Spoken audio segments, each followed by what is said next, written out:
Hey guys, it's Mike. Today we're reviewing the brand new OWC Thunderbolt 5 hub. This is going to work with your brand new Mac Mini or your MacBook Pro, and it is a hub for $189. We're going to unbox it, connect it to our Mac Mini and also our MacBook Pro to see how it works, what's inside the box, as well as whether it is worth it or not. Now, I bought this on pre-sale and I just got it maybe about a few days ago, but this should be available now in more quantities through OWC. I'll leave a link below in the video description in case you want to pick one up for yourself, as well as anything else we talk about today. Now, this is a 5-port hub, including 1 port to your downstream, to your Mac, your Windows PC, even your iPad, 3 upstream ports for different peripherals that you want to go ahead and connect to it, and 1 USB-A 3.2 port that's capable of doing 10 gigabits per second for data. Now, you're probably thinking, why would I even want to buy, or why would I want to buy this Thunderbolt 5 hub? Well, if you have a Mac that's going to be Thunderbolt 5 compliant, like the new Mac Mini M4 Pro with Thunderbolt 5 or the new MacBook Pro with Thunderbolt 5, this is where you're going to get the advantages, or where you see the advantages of this device. Starting with advanced connectivity. This is one of the very first Thunderbolt 5 hubs on the market, and with Thunderbolt 5, you have the ability to have a massive increase in bandwidth over Thunderbolt 3 or Thunderbolt 4. Actually, it's going to be a 3 times increase and support for daisy chaining without interrupting any of the other devices inside of that daisy chain. Second, to be advanced visuals. With Thunderbolt 5 and the ability to have increased bandwidth, you have support for up to 3 8K displays at 60 Hertz, 2 8K displays at 120 Hertz, or 3 4K displays at 144 Hertz, which is a massive increase, and all those devices can be daisy chained on this single Thunderbolt hub. And finally, it's going to be the speed and power that Thunderbolt 5 offers. With Thunderbolt 5, you're getting 80 gigabits of data throughput, bidirectional or both ways, with support for up to 120 gigabits for data for streaming applications. It's also backwards compatible, means it works with Thunderbolt 3 and Thunderbolt 4, USB-C and USB 4, as well as having 140 watts of power delivery for the host computer and up to 15 watts of power for any accessories or peripherals that you have on the Thunderbolt ports. Here inside the box, we get the hub itself. We get a 31-inch Thunderbolt 5 cable. We get the power supply, as well as some documentation. Now, in terms of notable features, first, it's going to have up to 140 watts of power delivery through the primary port that's going to be located on the back. And this is a little bit of a departure, I guess, maybe depending on what your desktop looks like or your workstation looks like, you may or may not appreciate it. For me, I'm going to be using it here at this desk that I have here, and having it on the back is really inconsequential to me, whether it's on the back or on the front, but you might want it on the front depending on where you have your notebook or your Mac at. Now, all the Thunderbolt 5 ports are backwards compatible, meaning that you could plug in a Thunderbolt 3 monitor, a Thunderbolt 3 drive into this, and you'll get still the benefits. It'll work just as expected. You won't see the additional bandwidth, but you'll still be able to use it, which is good because not all of us have Thunderbolt 5 accessories, and there aren't even that many that are available. I have this, and I promise they didn't sponsor this. This is an OWC Thunderbolt 5 drive that I bought. I actually got it on Amazon when I bought it, but this is capable of doing 5,000 or 6,000 megabytes per second in terms of data throughput or data transfer. I don't know if I need it. We'll figure that out later on, but we'll go on to this.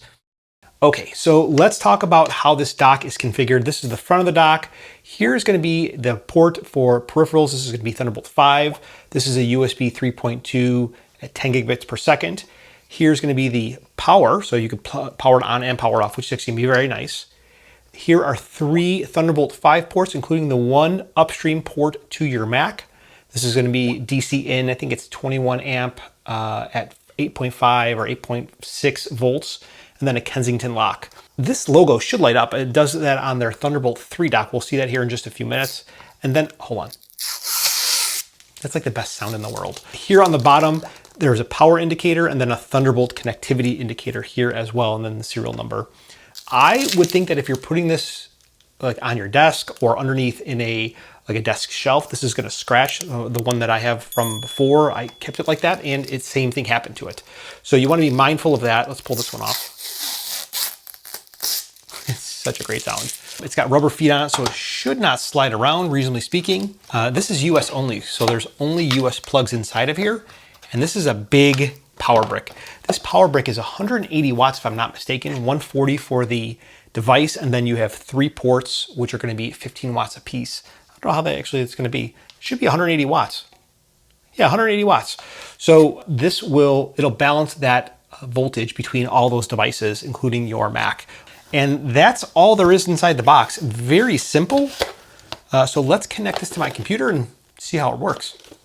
So we have the hub connected here, and you see that the power light on, it's got the Thunderbolt connectivity light on, and plugged in the OWC Thunderbolt 5 hub into my Mac Mini. And now let's go into System Information. We're going to go into Thunderbolt here at the bottom, and we see that the Thunderbolt 5 hub is connected. This is connected the upstream port to my Mac Mini is going to be 80 gigabits per second. Here we have 3 additional downstream ports at 120 gigabits per second. Now, what happens when I plug in the OWC Thunderbolt drive to the hub? There it is. So we're connected, and if I refresh this, Command R, we see the Envoy Ultra is connected, and that's 80 gigabits per second. So now the hub's connected, and let's do a speed test. Select target drive, 4,700 megabytes, 5,200 megabytes. So the drive works as expected. Now I do have a Thunderbolt drive here, 3 drive, which I just plugged in. This is the Samsung X5 or X9.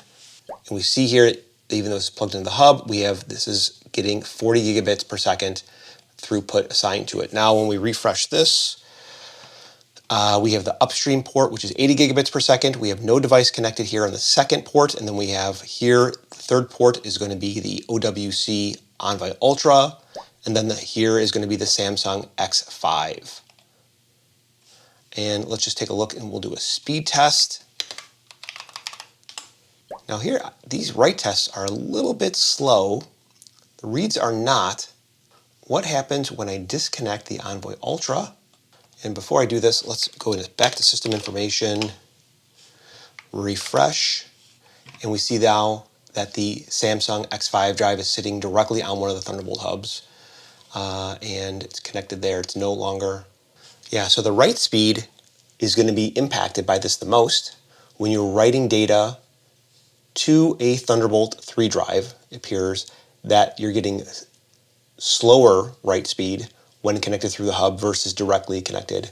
Well, let's verify that thought process. And what we'll do is we'll take the OWC Thunderbolt drive and let's connect it directly to the back of the Mac Mini. The Samsung X5 is sitting on the Thunderbolt hub. The Envoy Ultra is directly connected to the computer.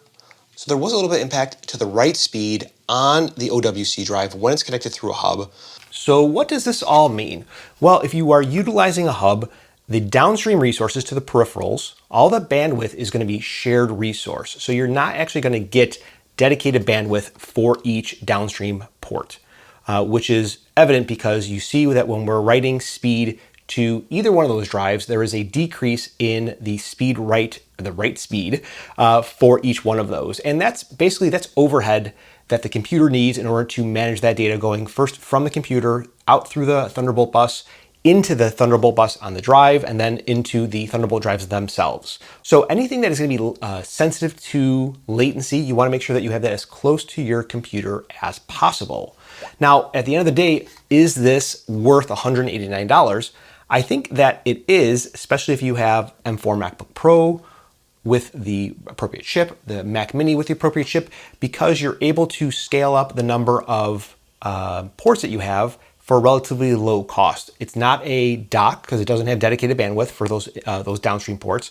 And there are a few things missing from this that make it maybe not perfect for everyone. There's no Ethernet port. There's only one USB-A port. And those things, they do matter. Now, if you wanted to, you could get a USB-C to Ethernet adapter and plug that in, but it's just kind of a waste of a port. And it's not really good use of money. But I think at $189, this is worth it for people who have a lot of different peripherals. Now, it'll be interesting to know whether or not the MacBook that comes out, in the next maybe month or two, this is the M4 MacBook Air, if it will support Thunderbolt 5 or not. I think it will, and that will be applicable to this. So if you're thinking about upgrading, you want to consider that you might future-proof yourself with this. But I want to hear from you. Is this worth it or not? Let me know down in the comments below. Also, make sure you're subscribed because I have some desk setup videos and some perfect accessories for the Mac Mini as well as the new MacBook Pro.